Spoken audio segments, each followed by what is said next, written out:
Are we on? We're on. Okay. Hello, everybody. Welcome to another, I don't know, should I say installment? I could say installment. Well, we're using the phone tonight. We're experimenting. A little flicker. We're on the unstable piece of cardboard I got here. So I need a box. This is why we're doing this video. We're I need a box. So this has been down in the basement since 2020. The date on the label, I don't know if it shows up right there. Say 2020. I could rotate like that. Show it there. Again, it's just normal box and everything, and I need a box to ship out. So I figured, okay, this has been floating around a little bit. I keep forgetting I have it. So, long story short, or short story long. Back in pandemic, I was coming off of 19 that was showing some promise in train shows and what have not. Thing is pandemic was coming, shows are canceled. I think the last one I wanted to do Hamburg. Did I do Hamburg 2020? Yeah, no, I did after. I got into Hamburg after. I wanted to do 2020, but I was busy. I was busy, and that's when pandemic was going to get interesting. And I was hooked up to do Batavia in March that year, and that's when all hell broke loose.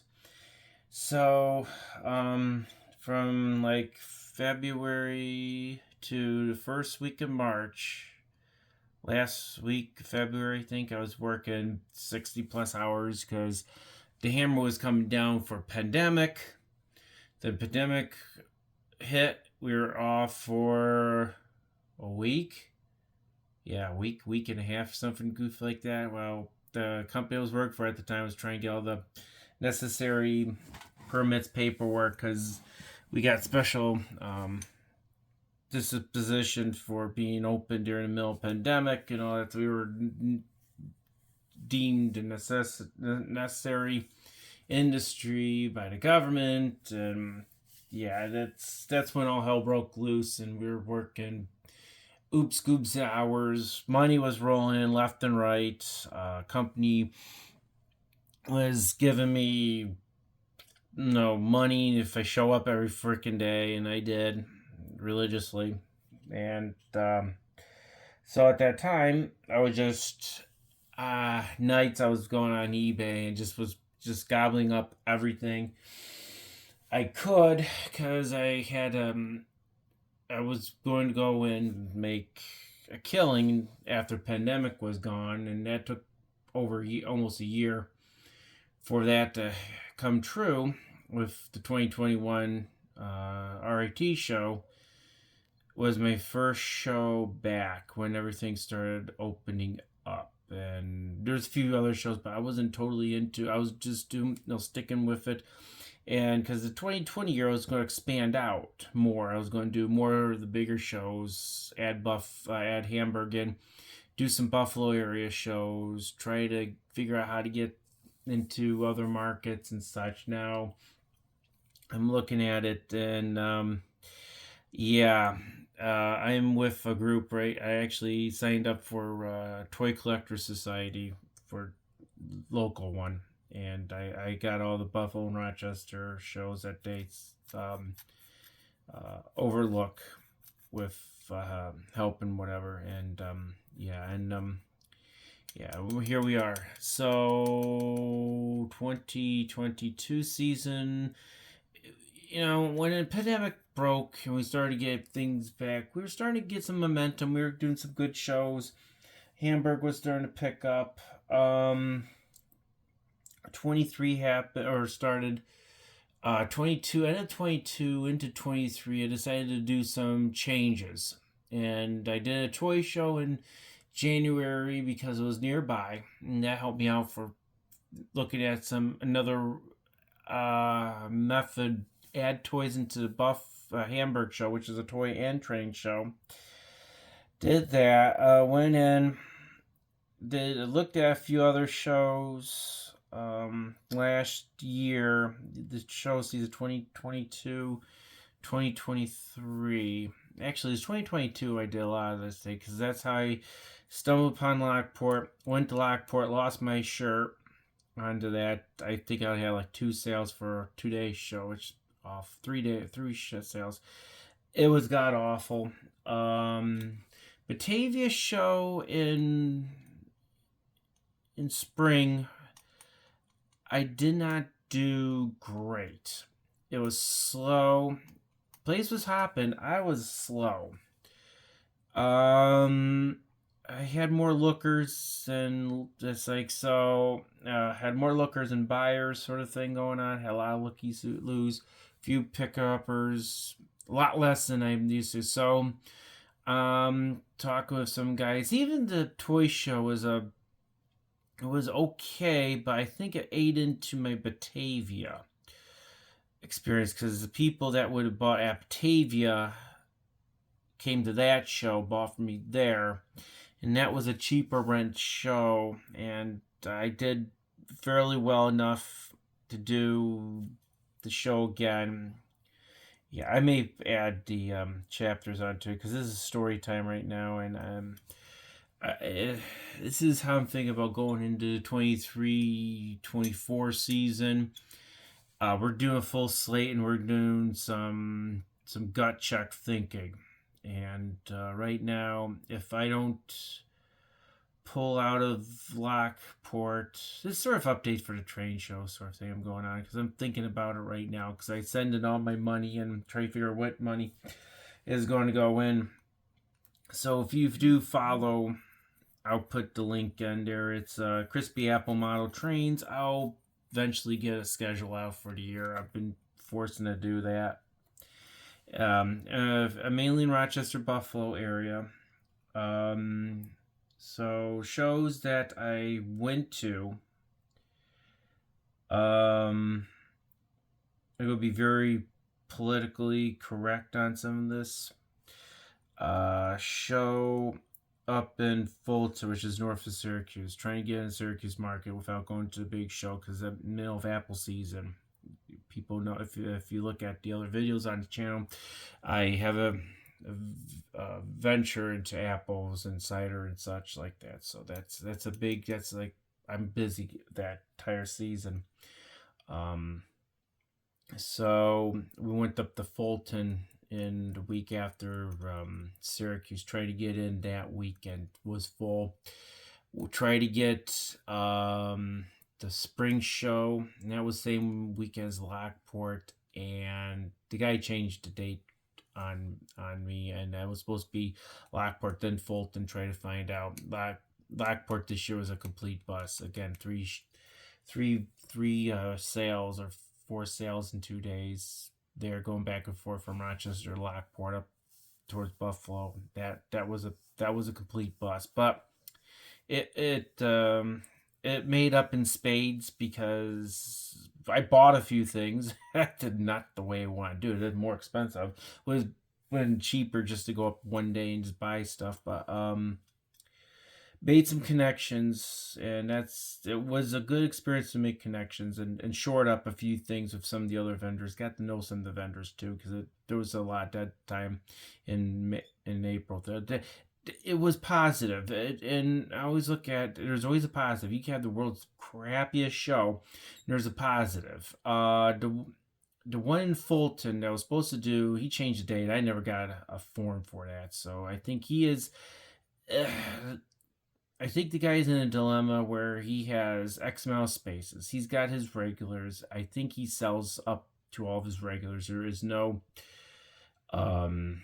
room for anyone in the room because they went from a like an arena to a firehouse. So there's definitely stuff in there. Hopefully they're gonna go back in arena, but gentleman that's running it, I think he likes the idea of the firehouse because he could control his vendors and he could sort of not have us interlopers coming up there and messing around with his people. That's how I feel about it, and that's fine. I mean, I come from parents. We've run a craft show, so I I understand exhibitors, especially if you're in charge of the thing. You do blackball folks. I mean, I was just trying to get into Syracuse. I mean, that was my thing. I may have oversold myself a little bit, but that's for other people to judge. I was disappointed on that. I was hoping to get in just to see. I would just want to do one show to see what the business is like, and um, from what I heard is that Syracuse was good. I did the November Hamburg show. I did good on that one. Dropped off considerably on a Saturday afternoon, which is weird. But I made up in spades on Sunday, which is weird because I never make ground on a Sunday. So I took note of that. RIT show was interesting. Sundays tend to be dead, but the last two I made well. First year was dead. I did good Sunday 2 years prior, before and after pandemic, because 19, that's when I made the decision to go all out and expand out. Was after having a very good solid RET show, and I say, okay, let's experiment. Let's go full out. And to do this sort of thing, to get the boxes and what have you.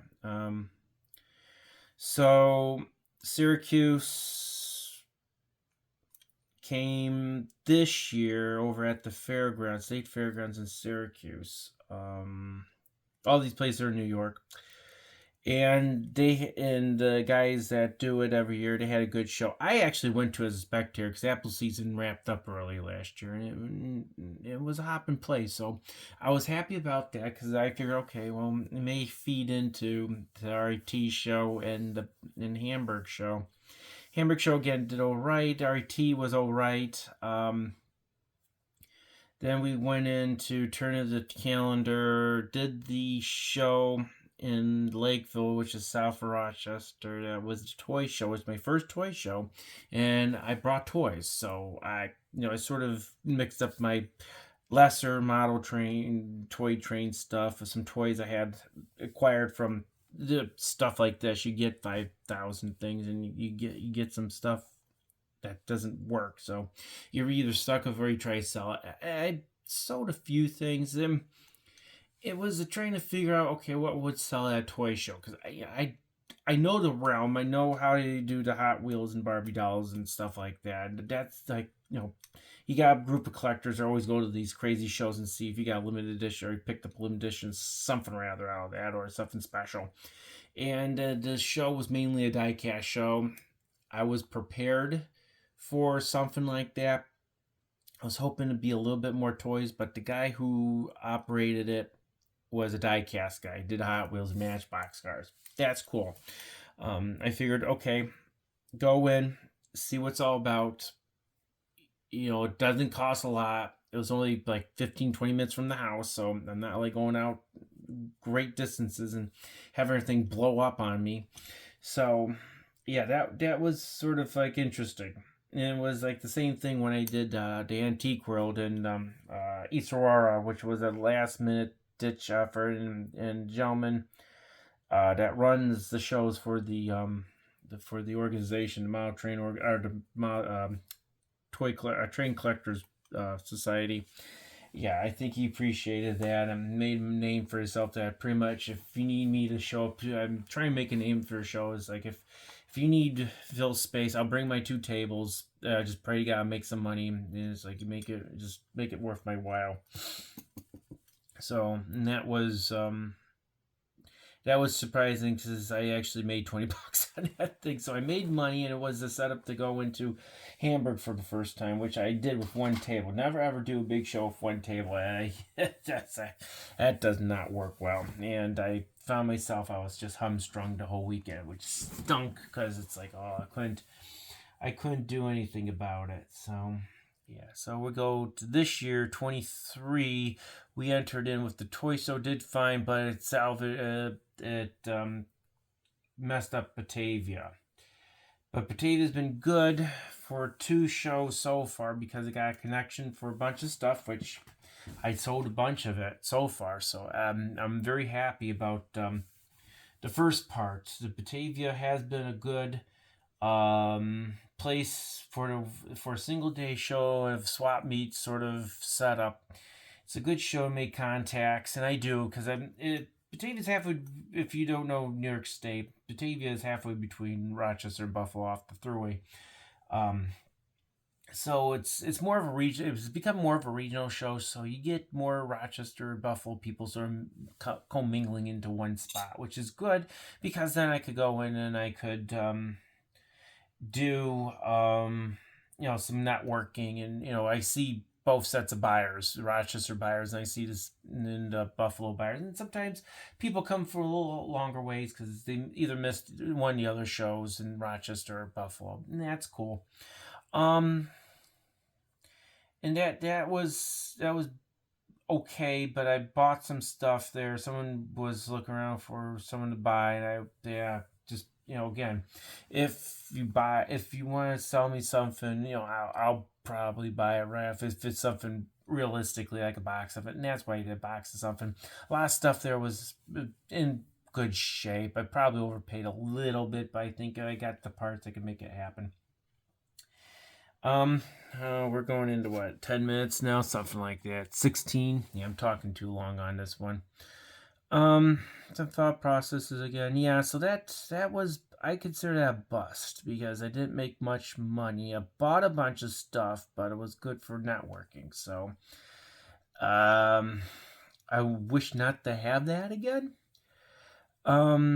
The Hemlock show. Yeah, Hemlock show in November. I'm just jumping around here. I forgot about Hemlock show. They moved the date to a little later in September. It worked because we hook ourselves up with from Rochester down to another place called Naples for a great festival that draws a lot of people. So, and this show is sort of interesting. The Hemlock show in Hemlock, New York it's a family show. A lot of families show up to get kids and stuff. So my stuff sells good. I do play well there. It's pretty neat. Um, yeah, we had issue with dead Saturday afternoons this year, and it's kind of weird. You're going in normally Saturday afternoons. You get some decent sales. You get people there for a little bit. Normally, you get your sales in the morning, but it seems like for me, this year it's like Saturday afternoon sales tend to be at. Okay, so Saturday afternoon, that was a pretty good show, and I thought maybe we'll have a strong year, but we had Buffalo, which that was all right. I had some good sales. I got some strong sales on a Sunday, which is shocking. I had a weak Saturday, which was weird. And this was in the March show, or February show, excuse me. It was the only February show I do. And then the next show was Batavia. That was a disaster. Then we went to Lockport. That was awful. And it wasn't because we had the people.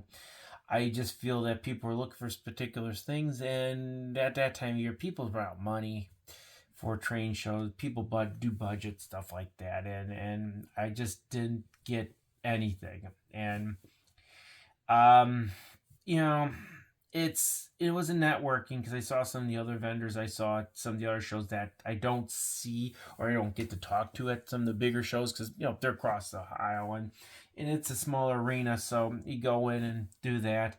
And I got I don't want to say blackballed, but I don't think I'm not going to get a response from that gentleman from Fulton. It's disappointing. I just think I get bum rush a little bit on that. So coming up in the 23-24 season, Crispy Apple Trains, Chris P. Apple Model Trains is the website. Eventually I'll have a schedule up. I gotta just make sure some things are final. This year is Hemlock's number 1. That's the last weekend in September. That's a 2-day show. I'm there with 2 tables.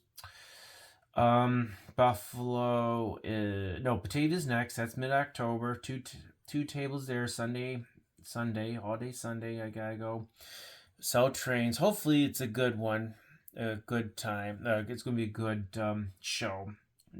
September 1 or fall one tends to be the better of the bunches. They have it twice a year at the thing, and then next one is Buffalo, middle of November. Um, Yeah, that's going to be interesting. I'm going to do the exact same thing I did. Going to bring toys along. Um, I think I'm signed up. I'm not signed up yet for that. So some of these are tentative. That one not signed up. The gentleman that did the Lakeville show, he had a toy show that he was going to pencil in third weekend of September. I told him I can't do it. I'm busy with the apples and such like that. And the thing is, Hemlock and Lakeville are like 5 miles apart, and I didn't want to get two shows that close together. It was bad enough I did Buffalo and East Aurora, but East Aurora was going to be a nothing show. I just did that just because he needed to fill spots, and I was able to do it. And I'll still fill spots if I need to. Then RIT would be definite. That's middle of December before Christmas, and that's a big 2 day show in Rochester where I'm based out of. So yeah, that it's going to be kind of interesting this year. See how that goes. I'm optimistic. We're cleaning up a bunch of stuff. That's why I opened up the box. I gotta figure out what the heck I got and what I could actually sell, cause the eBay route's totally dried up, and whatever contacts I made trying to get collections and stuff not panned out so far. So I'm going in a little thin some areas. I would like to up the game in others, but well, we're gonna find out what's in this box. This is gonna be fun. Okay, hopefully I'm gonna take this off because this is like the world. I just got a piece of board on there. So from 2012, I have forgotten what this is all about. And I actually got another like 2 dozen boxes like this where I got stuff I picked up, during pandemic before eBay went totally insane with what they have now. Whoa, we're getting a little seasick here. So it's one thing. It's like, oh jeez, I'm gonna recycle all that. Okay, forgot what the heck this was. This was picked up. Okay. Oh, I know this one. Okay, yeah. Okay, we'll just take this out. Right there. Okay, so I've been picking up these things left and right all over the place because supposedly the motors will get burned out and everything. It's in frame. Now it's in frame, but far away. Well, it's a little bit in frame. Trying to figure out. Okay. The Bachmann 44 tonner. This I've been. Let me put this aside. I've been picking up these things left and right for parts. I want one for my thing, but again, when you're picking up these things for like under $20 a piece, and they still make them brand new, $80-$90 a piece now.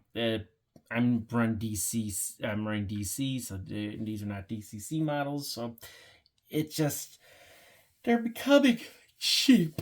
And they're cheap enough that I could get a bunch of them. They're part units. And the same thing with the FAs. I have about 5 or 6 of the Proton 2000 FAs. And I'm using them for parts. Some kit bashes. I got one and I'm trying to build it to be a babyface locomotive. And these are going to be kind of interesting because, again, these the motors here, they just, they're the Achilles heel of the model. And also got like 1,000 of those. So I'm hoping I could try to make Kit Bash one to be 80 tonner. That the B&O did use into Pennsylvania. And I'm doing the 44 tonner because it's a stand-in right now for what I want to do. Because the line I do is a Buffalo, Rochester, and Pittsburgh line going through like Bradford, Pennsylvania, except I make it different. I change all the names, but the function of what I model would just mirror what they do outside of the track range. I'm not doing like pure track arrangements and stuff like I don't have that kind of modeling space, but it's these are good pickups. I don't know if this one works. It's the wheels fall off, so it can't be that bad. But I got a couple of these. I'm going to see if I can try and make 1 or 2 working models for myself. I picked up a few other things over the years, so yeah, we'll see how it is. So this is the end of the train show ramble. There was another one I was going to say. I was going to make mention of, but it's not really important because I don't think I'm going to get into it right now. But I'll eventually put up a schedule onto the crispyapplemodeltrains.com website, which I am reconfiguring right now.